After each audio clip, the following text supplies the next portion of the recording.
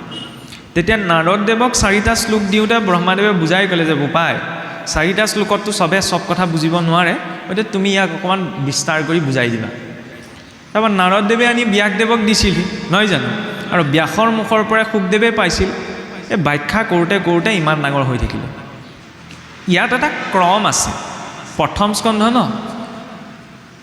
চাওকচোন, মানুহজনলৈ চাওঁতে আমি প্ৰথমতে কিহলৈ চাওঁ বাৰু? মানুহজনক মুখখনলৈ চাওঁ ন। ভগৱন্তলৈ চাওঁতে কিহলৈ চাব লাগে? মুখলৈ নহয়, চৰণলৈ। ভাগৱতো সেইকাৰণে চৰণৰ পৰা আৰম্ভ হৈছে। ভাগৱত মূৰ্তিত কয়নে, প্ৰথমত দ্বিতীয় স্কন্ধে চৰণ দুটৰা। চৰণৰ পৰা মস্তক, পুনৰ মস্তকৰ পৰা আকৌ চৰণলৈ ধ্যান কৰিব লাগে, তেতিয়া বোলে মনটো একাগ্ৰ হয়। এতিয়া চৰণত যাত্ৰাটো কেনেকৈ আৰম্ভ হৈছে? প্ৰথম স্কন্ধ প্ৰথম অধ্যায়, ঋষিসকলৰ প্ৰশ্ন, নহয়নে? ঋষিসকলে প্ৰশ্ন কৰিছে, নহয়নে? বিনা জিজ্ঞাসাত জ্ঞান নোপজে। আমাৰ আকৌ এটা ডাঙৰ সমস্যা, আমাৰ প্ৰশ্নই নাথাকে, কিনো প্ৰশ্ন কৰিম জানো, সেইটো নহয়। জীৱনটোক লৈতো জিজ্ঞাসা এটা চবৰে থাকে, সেই জিজ্ঞাসাটো লাগে। জিজ্ঞাসাটো থাকিলে আধ্যাত্মিক মাৰ্গটোত আগবাঢ়িব পৰা যায়, নহয়নে? উপনিষদত যদি চাই, শিষ্যসকলে সুধিছে, তেতিয়াহে ঋষিসকলে উত্তৰ দিছে।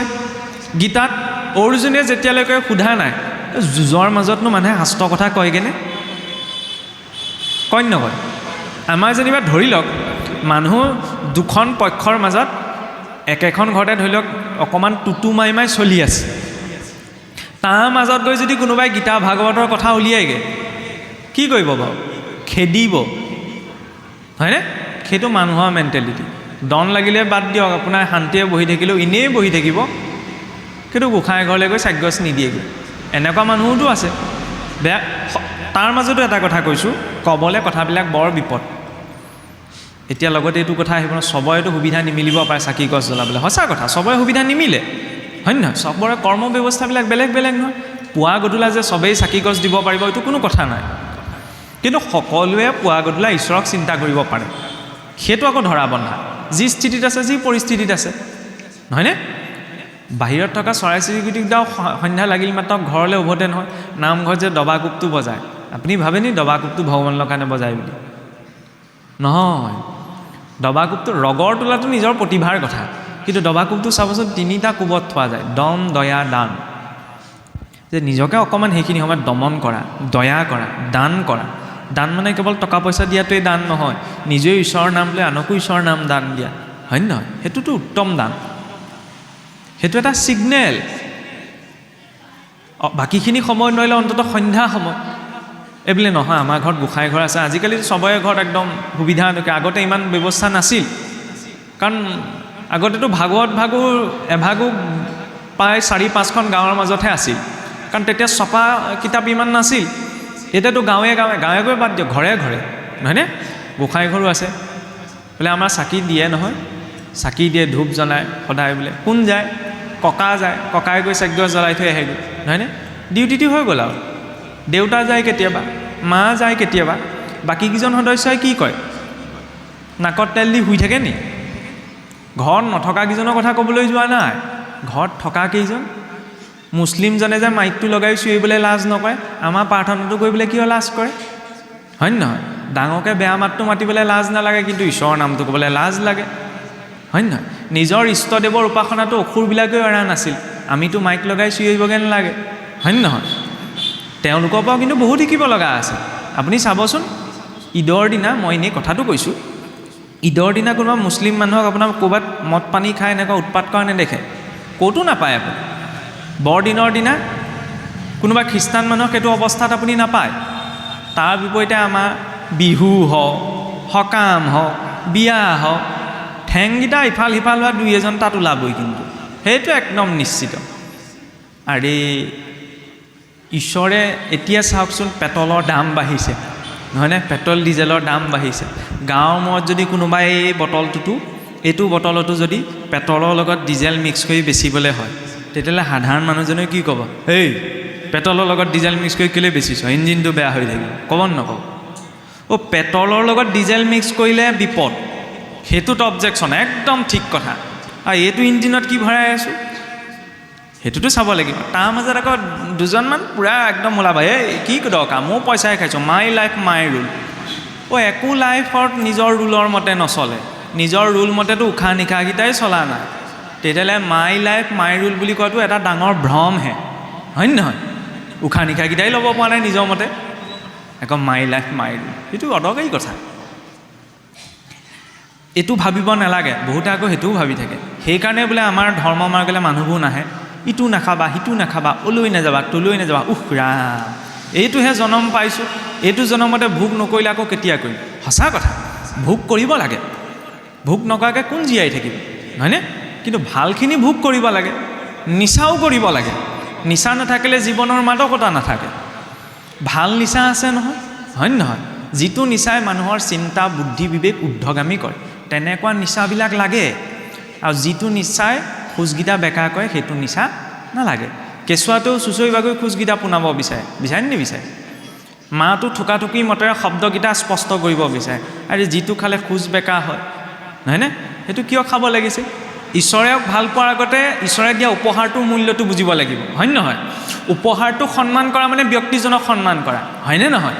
যেনেকৈ মানুহ ক'ৰবাত ফুৰিবলৈ গ'লে নিজৰ আত্মীয় স্বজনে দিয়া উপহাৰটো বহুত সযতনে থৈ দিয়ে, হয় নহয়? কিয়? ব্যক্তিজনৰ প্ৰতি শ্ৰদ্ধা আছে কাৰণে উপহাৰটো থৈছে। ভগৱন্তই দিয়া আটাইতকৈ ভাল উপহাৰটো কি? এই শৰীৰটো। ভাগৱতৰ নীতি নিয়ম এইকাৰণে যাতে থকাকেইটা দিন এইটোক ভালে ৰাখিব পাৰি। ফুটা নাৱে নহ'লে নৈখন পাৰ হ'ব নোৱাৰি, হয় নহয়? ভৱসাগৰ তৰিব লাগিব। গতিকে থকাকেইটা দিন অন্ততঃ এই ছিষ্টেমটো বেয়া হৈ নোযোৱা, ইয়াত কিবা নভৰাওঁচোন।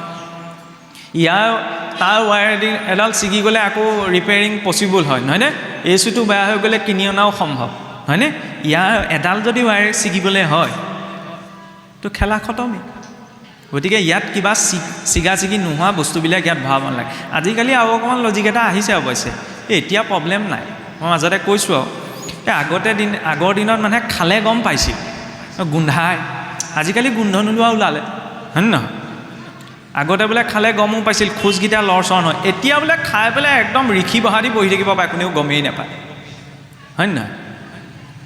আৰে বিহেই, হয়নে? তাক লাগিলে আৰু পিউৰিফাইড ফৰ্মত নাখাওক কিয় কোৱা গৈছে? এতিয়া মই ইয়াত কিবা বহুত ফটা লেকচাৰ জাৰিছোঁ বুলি নাভাবিব। জীৱনটো নিজৰ, ভগৱানক পিছত বুজিম, প্ৰথমতে নিজৰ জীৱনটোৰ মূল্য, হয় নহয়? আগতে অসুৰবিলাকেও ইমান খোৱা নাছিল যিমান আমাৰ ল'ৰা ছোৱালীও খাই দিয়ে। ক'বলৈ বেয়া আৰু, হয় নহয়? সৰু সৰু ল'ৰা ছোৱালীবিলাক পায় নাপায়? আৰু এই পৰিৱেশটো পাইছে ন কোনোবাখিনি। আমি এইটো ক'ব নোৱাৰোঁ যুৱ প্ৰজন্ম উশৃংখল হৈছে, অমুক তমুক হৈছে, নাই হোৱা। তাৰ মাজতো ভাল কাম কৰা বহুত মানুহ আছে ন। আৰু খালে বুলিয়ে যে বেয়া হ'ব সেইটোও নহয়, কিন্তু অকণমান যদি সেইটোত পিছ পৰি আছে সেইটো এৰিব লাগে। আৰু সেইকণ নৈতিকতা জীৱনত লাগে, হয়নে? শৰীৰটোৰ মূল্য যিদিনা বুজা যাব ন, ভক্তি আপোনা আপুনি হৈ যাব। খালি মনলৈ প্ৰথম শুদ্ধ জিজ্ঞাসাটো আহিব লাগিব। আৰম্ভ হৈছে ক'ত? যেতিয়া শুকদেৱে ৰজা পৰীক্ষিতক ভাগৱত কৈ আছিল, তেতিয়াও শৌনকাদি ঋষিসকল তাত বহি আছিল, কিন্তু একো বুজি নাপালে। পিছত যেতিয়া ভাদ মাহৰ শুক্লা নৱমীৰ পৰা পূৰ্ণিমালৈকে বোলে শুকদেৱে ৰজা পৰীক্ষিতক ভাগৱত কৈছিল 7 দিন। তাৰপিছত যেতিয়া পৰীক্ষিতে মুক্তি পোৱা দেখিলে, তেতিয়া ঋষিসকলৰ মনত মানে বিশ্বাস আহিলে যে এইবিলাক কথা জানি বুজিও মানুহে মুক্তি পাব পাৰে। তেতিয়া শুকদেৱৰ ওচৰলৈ গৈ পেলাই ক'লে যে প্ৰভু, আগতে কৈ যাওঁতে আমি ভালকৈ নুশুনিলোঁ, আমি আকৌ এবাৰ শুনিব বিচাৰিছোঁ, আপুনি আকৌ এবাৰ শুনাওক। তেতিয়া শুকদেৱে ক'লে বোলে তোমালোকৰ মনত অভিমান আছে, সেই অভিমান ত্যাগ কৰিবলৈ কাৰ মুখে শুনিবলৈ ক'লে? সুত মুনিৰ মুখে, যাক শৌনকাদি ঋষিসকলে প্ৰথম অৱস্থাত বৰ বিশেষ কথা বতৰা নাজানে বুলি ভাবিছিল, হয়নে? আৰু প্ৰথম 5টা বস্তু ত্যাগৰ উপদেশ দিলে। ভক্তি মাৰ্গত এই 5টা বস্তু লগত থাকিলে মানে ভক্তি কৰাটো সম্ভৱ নহয়। কি? জাতি বিদ্যা মহদম্ভ, ৰূপ যৌৱন মে বচ, যত্নত স্তুতি বৰ্জিত, পঞ্চতৈ ভক্তি কণ্টকা। ভক্তি মানে কি? সমৰ্পণ, নহয় জানো? চাৰেণ্ডাৰ কৰি দিয়া। কিন্তু জাতিৰ গৌৰৱ এটা যদি লগত থাকে তেতিয়াহ'লে পটককৈ সমৰ্পণটো নাহে। নিজে জনাৰ গৌৰৱ এটা যেতিয়া থাকে তেতিয়াহ'লে সমৰ্পণটো নাহে। নাজানো বুলি ক'বলৈ বৰ সময় লাগে নহয়, জানো বুলি ক'বলৈ বেছি সময় নালাগে।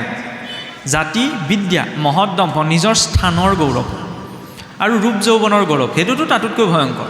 এইকেইটা বস্তু যদি লগত থাকে সহজে সমৰ্পণটো নাহে। সেইকাৰণে প্ৰথম ক'লে এইকেইটা কাষৰীয়া কৰি থৈ আহা, তাৰপিছত সমৰ্পণটো আহিব। সেইবাবে চাব, সমাজত আমি অসমীয়াত যে সমাৰ্থক শব্দ ব্যৱহাৰ কৰোঁ, বোলে বিদ্বান আৰু বিদ্বান, বিদ্যাৱান আৰু বিদ্বান, সমাৰ্থক শব্দ নহয় জানো? কিন্তু সংস্কৃতত সেইটো এটা সমাৰ্থক শব্দ নহয়। কেনেকৈ? বিদ্বান সকলো হ'ব পাৰে, কিন্তু বিদ্বানজন যে এজন বিদ্যাৱান হ'ব সেইটো কিন্তু জৰুৰী নহয়। বিদ্বান মানে কি? হাই কোৱালিফিকেশ্যন, বহুত হাই কোৱালিফাইড, কিন্তু ৱেল কোৱালিফাইড নহ'বওতো পাৰে, হয় নহয়? ৰাৱণ বহুত জ্ঞানী আছিল, ভক্ত হ'লেও নহ'ব। কিন্তু ৰাৱণটো বহুত ডাঙৰ ভক্ত আছিলে, আৰু যাক বধ কৰাৰ পিছত ভগৱান ৰামে এবছৰৰ বাবে প্ৰায়শ্চিত্ত আচৰণ কৰিছিল। বোলে ৰাৱণে চব বেয়া কাম কৰিলে, এটা ভাল কামো আছিল, ভাল গুণো আছিল।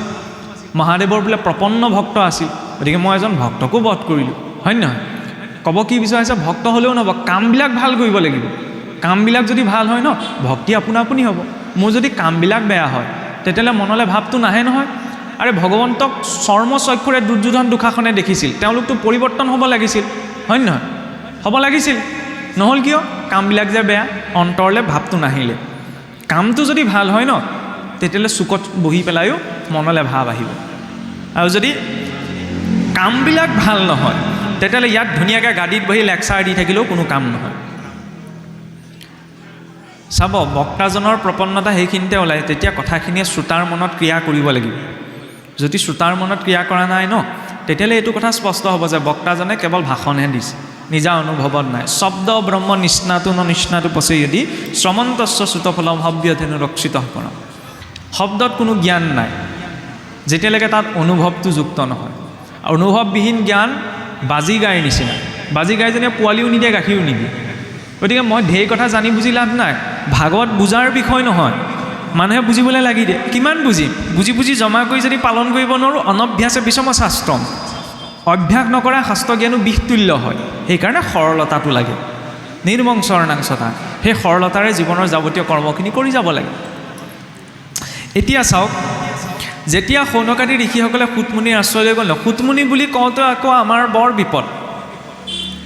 বহুতে কয় বোলে সুতমুনি নিষ্কুলীয়া আছিল, নিষ্কুল বুলি ঋষিসকলে গুৰুত্ব দিয়া নাছিল, এনেকুৱা কিছুমান অদৰকাৰী কথাও কয়।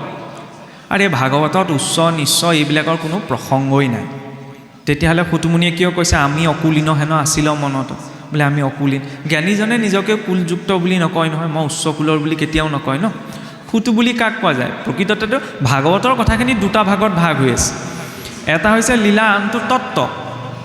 লীলা বুলি এজন সুতমুনি হৈ গৈছে, আৰু তত্ত্বৰ ৰূপত সুতু বুলি কাক কোৱা যায়?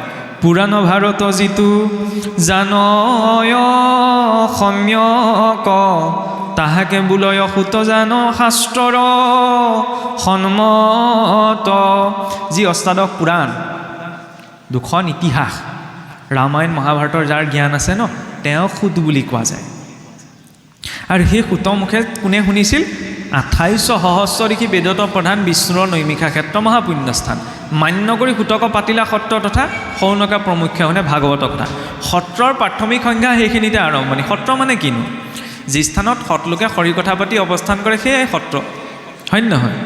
সৌনকাদি ঋষিসকল নজনা মানুহ নাছিল, 4 বেদত পাৰ্গত মানুহ আছিল, অৰ্থাৎ অভিজ্ঞতা থকা ব্যক্তি। সেইকাৰণে এটা অভিজ্ঞতা লৈহে জিজ্ঞাসাটো। যেতিয়ালৈকে অভিজ্ঞতা নহয় তেতিয়ালৈকে জিজ্ঞাসাটোও নাহে। কিন্তু জিজ্ঞাসাটো লৈ কেনেকৈ যাম? বোলে কৃষ্ণ বাপেকৰ নাম কি আছিল কওক, এনেকৈও কেনেকৈ কিছুসকলে সোধে ন।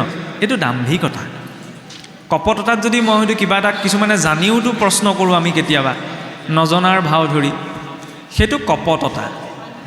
জিজ্ঞাসা কপটতাটো নহয়, দাম্ভিকতাটো নহয়, বিনম্ৰতাত হয়। বিদ্যা দদাতি বিনয়ম, বিনয়ম দদাতি পাত্ৰম, নহয়নে? তদ্দিদ্ধি প্ৰণিপাতেন পৰিপ্ৰশ্নিন শিৱয়া। শ্ৰদ্ধাযুক্ত হৈ গুৰুৰ সন্মুখত বিনম্ৰতাপূৰ্ণক নিজৰ জিজ্ঞাসা প্ৰকাশ কৰিব লাগে। আৰু এতিয়া জিজ্ঞাসাটো প্ৰকাশ কৰাৰ পাছত মাৰ্গদৰ্শনটো লাগিব ন। মাৰ্গদৰ্শনৰ বাবে 5ৰ অধ্যায় কি আহিছে? ব্যাস নাৰদৰ সংবাদ। তাত এলাপেচা ব্যক্তিক আশ্ৰয় কৰি দেখা হোৱা নাই। 4 বেদ 14 শাস্ত্ৰৰ জ্ঞাতা ব্যাসদেৱ, যি 4 বেদ 14 শাস্ত্ৰ কৰিও মনৰ শান্তিটো বিচাৰি পোৱা নাছিল। আমাৰ জীৱনতো তেনেকুৱা এটা ফেজ আহে, জীৱনত চব গোটালোঁ, কিন্তু চব গোটাই লোৱাৰ পাছতো মনত শান্তিটো পোৱা নাই। সেই শান্তিটো তেতিয়ালৈকে পোৱা সম্ভৱ নহয় যেতিয়ালৈকে ঈশ্বৰ প্ৰাপ্তি নহয়।